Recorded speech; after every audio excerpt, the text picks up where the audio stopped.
breaking up. There's a lot of making up, and making up is a new album, and there's new thoughts, and it evokes new emotions. I mean, can you imagine what it's like? I hated Joe's guts. Ever wonder what really happened to the man who spent 5 decades making the whole world scream? Steven Tyler built Aerosmith from a cramped Boston apartment into one of the best-selling rock bands in history, selling over 150 million records worldwide and earning a place in the Rock and Roll Hall of Fame. But behind the scarves, the screaming vocals, and the sold-out arenas, a much heavier story was unfolding. At 78, the full picture of what Tyler has survived, lost, and faced is finally coming into view. The making of a rock legend, from Yonkers to Boston. There was nothing inevitable about Steven Tyler becoming one of rock and roll's most recognizable voices. Born Steven Victor Tallarico on March 26, 1948, in Manhattan and raised in Yonkers, New York, Tyler grew up in a household where music was already present. His father, Victor, was a classical pianist who taught music at a school in the Bronx, and those early years spent listening and absorbing sound planted something deep inside the young Tyler that no classroom could replicate. From the very beginning, music was not just something he heard. It was something he felt in his bones. As a teenager in the early 1960s, Tyler threw himself into the local music scene with an intensity that most of his peers simply could not match. He formed a band called the Strangers in 1964 while attending Roosevelt High School in Yonkers, a group that was later renamed Chain Reaction. And that outfit quickly began earning a reputation as a serious live act. Chain Reaction opened for established names including the Byrds and the Beach Boys, giving the teenage Tyler his first real taste of what it meant to perform in front of a crowd that was actually paying attention. That experience shaped everything that came after. But high school came to an abrupt end in 1967 when Tyler was expelled for substance use, an early sign of the addiction struggles that would define and nearly destroy his career decades later. The real turning point came in the summer of 1969, when Tyler attended a local rock show in Sunapee, New Hampshire, and saw a band called the Jam Band performing. The guitarist and bassist in that group were Joe Perry and Tom Hamilton, two musicians whose raw energy matched Tyler's own in a way that felt immediately like something worth pursuing. What followed was a determined effort by Tyler to convince Perry and Hamilton to form a new band together. And eventually they relocated to Boston, Massachusetts, where Aerosmith played its first gig in 1970 with the classic lineup of Tyler, Perry, Hamilton, Brad Whitford, and drummer Joey Kramer. The name Aerosmith came from Kramer, who had written it on the pages of his school notebooks, simply because he thought it sounded like a cool name for a rock band. The early days in Boston were far from glamorous. The 5 musicians shared a cramped apartment in the Allston neighborhood, rehearsing constantly, writing songs, and building a following one show at a time. The grinding work paid off when Aerosmith signed with Columbia Records in 1972, and the following year their self-titled debut album arrived. That first record did not light the world on fire commercially, but it contained the seeds of something much larger.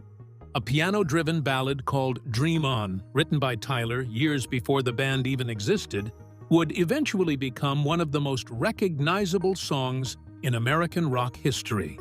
The real breakthrough came in 1975 with Toys in the Attic, the album that transformed Aerosmith from a regional act into a national phenomenon.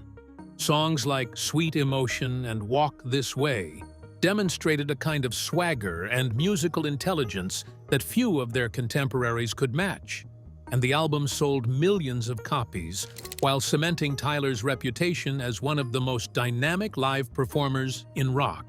Rocks followed in 1976 and doubled down on everything that made Toys in the Attic work, pushing the band's hard-edged, bluesy sound to new levels of intensity.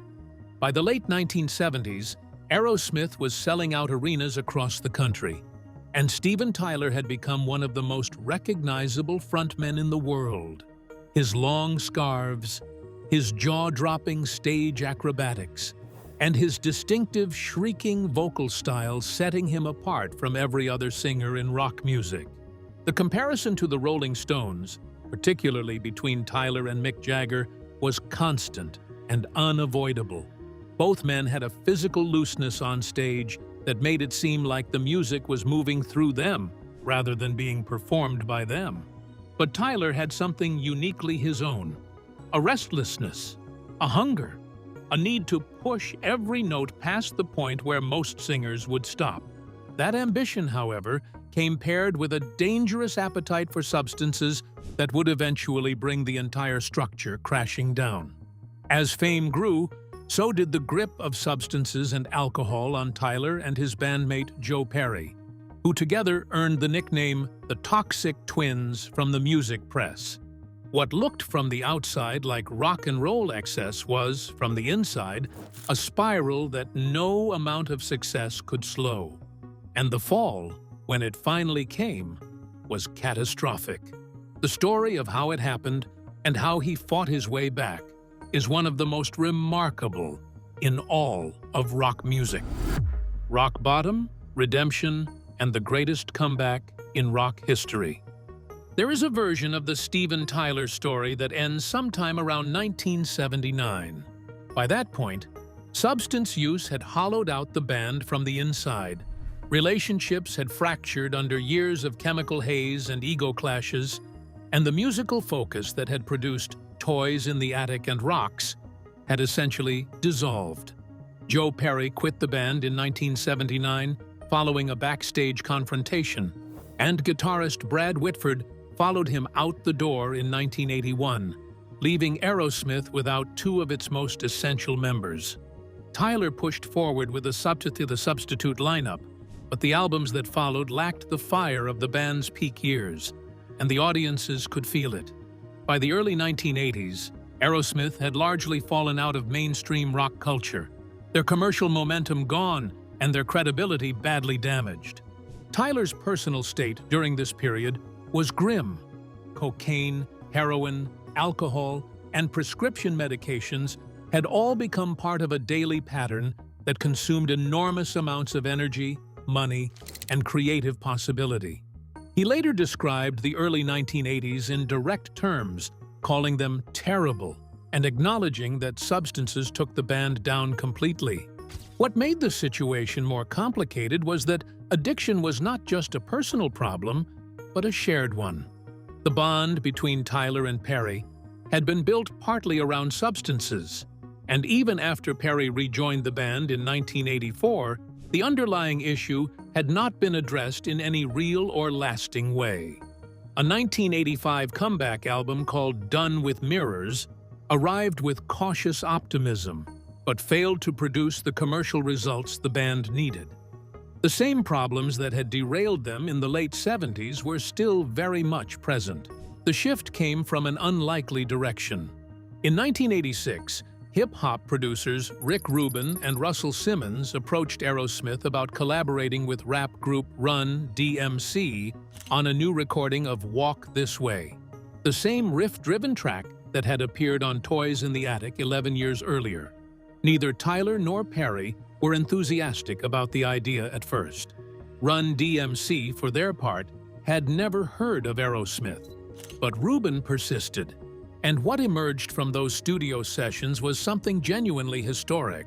The finished recording of Walk This Way by Run DMC featuring Steven Tyler and Joe Perry became the first rap song to receive significant play on mainstream rock radio, broke down a wall between two musical worlds that had seemed entirely separate, and simultaneously gave Aerosmith their first major commercial success in years. The effect on the band's trajectory was immediate and profound. Starting with Tyler entering rehabilitation to address his addiction, the entire band gradually committed to getting clean. The decision was not easy, and it did not happen all at once, but the process of recovery opened up creative possibilities that addiction had been blocking for nearly a decade. Permanent vacation arrived in 1987, and produced a string of hits that returned Aerosmith to the top of the rock charts. Then came Pump in 1989, an album that contained Janie's Got a Gun, one of the most serious and musically ambitious songs in the band's entire catalog. Get a Grip followed in 1993, winning 2 Grammy Awards and proving that the band's renaissance was not a fluke. Through the 1990s, Aerosmith became a constant presence on MTV, releasing videos that introduced the band to an entirely new generation of fans who had not been alive during the original Toys in the Attic era. The peak of their commercial second act came in 1998 with I Don't Want to Miss a Thing, the power ballad Tyler recorded for the film Armageddon, which reached #1 in multiple countries and became the biggest chart hit of Aerosmith's entire career. Tyler's vocal performance on that recording revealed a dimension of tenderness and emotional range that the band's early hard rock catalog had never quite allowed to the surface. It was a different kind of power than what he had displayed on Sweet Emotion or Walk This Way. Quieter, but no less intense.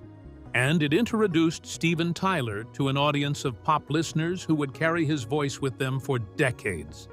That arc, from Yonkers teenager to international rock icon to pop balladeer, with a near-fatal detour through addiction in between, is one of the most complete career narratives in music history. But the body keeps a record of everything it is put through. Tyler had pushed his voice, his physical frame, and his chemistry to extraordinary limits for 40 years, and the cost of that would eventually arrive in ways no amount of willpower could prevent. What lay ahead and would require something harder than recovery. It would require acceptance. When the voice breaks, the injury that ended an era. The Peace Out, the farewell tour, was supposed to be a celebration. Announced in 2023 as Aerosmith's final run of concerts after more than 50 years together, it gave the band a chance to say goodbye to audiences in a setting worthy of their legacy. The opening nights in September 2023 generated exactly the kind of excitement that only a band of Aerosmith's stature can produce. Then, just a few dates in, something gave way. While singing on stage, Tyler suffered a serious injury to his larynx. Initial reports described bleeding vocal cords, but a medical examination soon revealed that the situation was significantly more serious. His doctor confirmed that in addition to the damage to his vocal cords, Tyler had fractured his larynx, which required ongoing care and patience that no touring schedule could accommodate. The remaining tour dates were postponed, first to early 2024, then pushed back further as it became clear that recovery was taking longer than anyone had anticipated.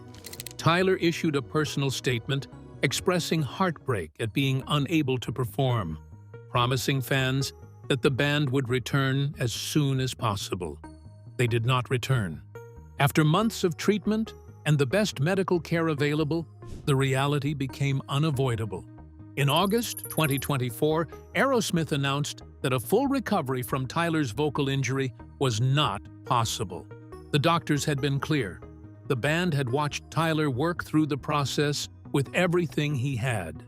But the voice that had carried Dream On, Janie's Got a Gun, and I Don't Want to Miss a Thing across stadiums and arenas on every continent for 50 years was not going to come back in the form that touring required.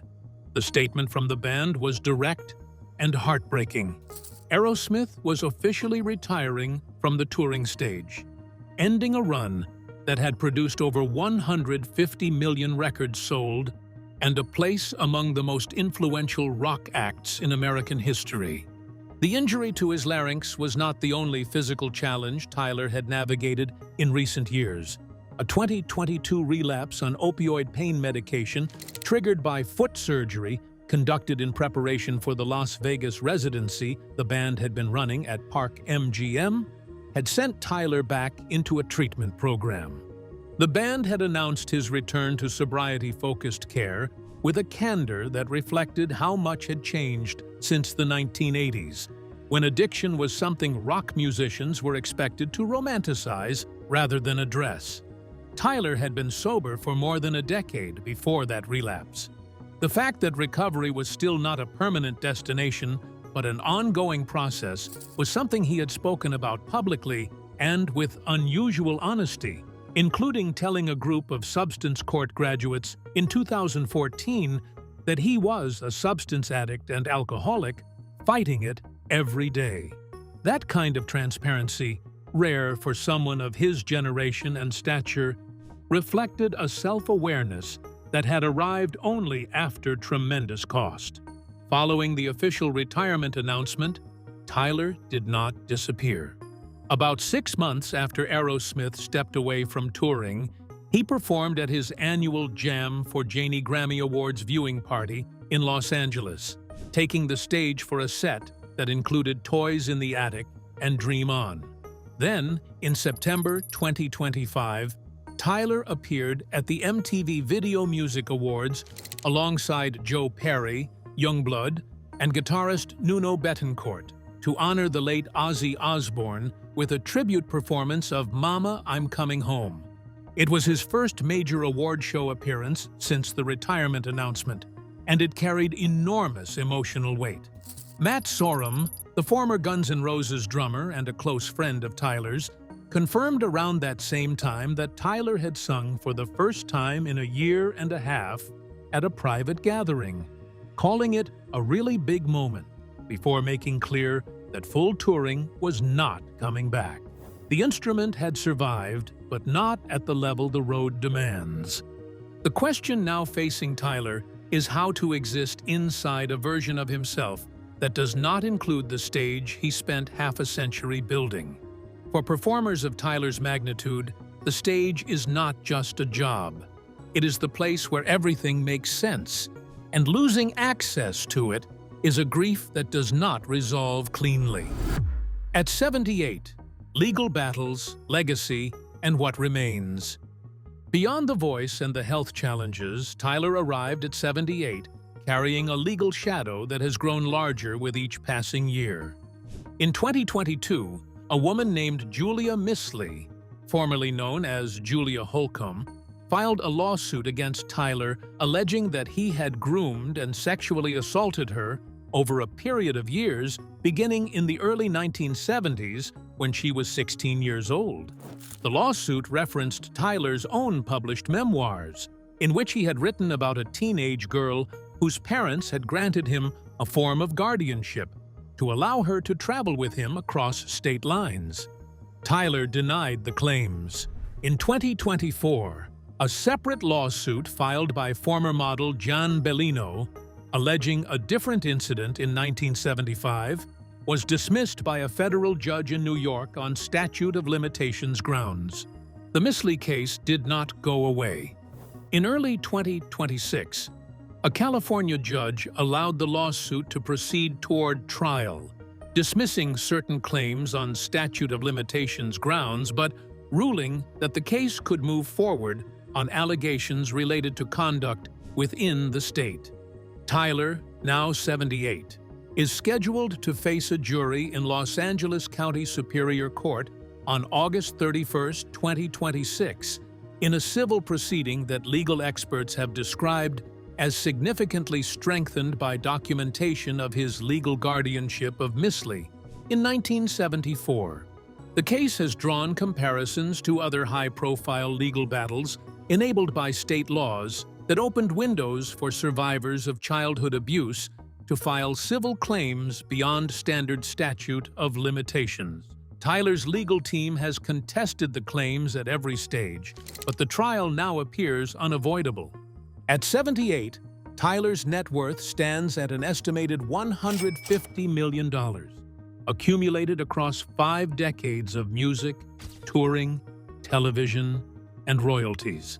That figure reflects the commercial scale of what Aerosmith built over more than half a century, a catalog of songs that continue generating income from streaming platforms, film licensing, and the kind of cultural embedding that only a handful of artists ever achieve. Dream On has appeared in films, television series, and sporting events. Walk This Way became a permanent part of both rock and hip-hop history. I Don't Want to Miss a Thing still plays at weddings around the world. The music embedded itself so completely into the culture that it now exists almost independently of the man who created it. What Tyler carries into this chapter of his life is the accumulated weight of all of it: the extraordinary height of the band's peak years, the devastating low of addiction and near collapse, the improbable resurrection through sobriety, the physical blow of an injury that ended the touring life permanently, and the legal reckoning that 2026 is forcing into the open. And somewhere inside all of that sits 60 years of music that started with a teenager in Yonkers, sitting beneath his father's piano, and feeling, even then, that sound was the most real thing in the world. Rock and roll has always promised that you can live at full volume forever. Steven Tyler lived that promise as fully as anyone ever has. And what his story at 78 reveals is that consequences arrive eventually, in forms that no amount of talent or willpower can stop. The stage is gone. The legal battle is beginning. The voice, fractured and changed, still finds its way to a microphone in small moments. And underneath everything, the music remains, still playing, still reaching people in rooms he will never set foot in again. That may be the only measure of a rock life that truly holds. If you found this video meaningful, go ahead and hit the like button and subscribe to the channel for more content like this. We post new videos regularly, and your support helps us keep telling the stories that matter. Drop a comment below and let us know what you think about Steven Tyler's journey. We read every single one.